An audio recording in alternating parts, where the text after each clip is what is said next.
శ్రీకాళహస్తి సుఖబ్రహ్మాశ్రమం ఆధ్వర్యంలో నిర్వహిస్తున్న త్రినేత్ర కంటి హాస్పిటల్ నిర్వహణ బాధ్యతలను నెల్లూరుకు చెందిన జయభారత్ హాస్పిటల్కు అప్పగిస్తున్నట్లు ఆశ్రమ పీఠాధిపతి శ్రీ విద్యాస్వరూపానందగిరి స్వామి వెల్లడించారు.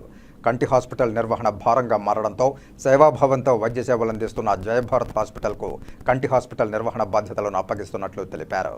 నేత్రదానానికి మించిన దానం మరొకటి లేదని, నిరుపేదలెవరూ కంటి చూపు కోల్పోరాదనే మహోన్నత ఆశయంతో సుఖబ్రహ్మాశ్రమ వ్యవస్థాపకులు సద్గురు స్వర్గీయ శ్రీ విద్యాప్రకాశానందగిరి స్వామి ఆశ్రమం ఆధ్వర్యంలో కంటి హాస్పిటల్ ఏర్పాటు చేశారు. గత 2 దశాబ్దాలుగా త్రినేత్ర కంటి హాస్పిటల్ ద్వారా సుమారు 25,000 మందికి పైగా నిరుపేదలకు కంటి ఆపరేషన్ చేసి చూపు భాగ్యాన్ని కల్పించారు. అయితే ప్రస్తుతం కంటి హాస్పిటల్ నిర్వహణ భారంగా మారడంతో ప్రస్తుత పీఠాధిపతి శ్రీ విద్యాస్వరూపానందగిరి స్వామి పలు ప్రతిపాదనలు పరిశీలించారు.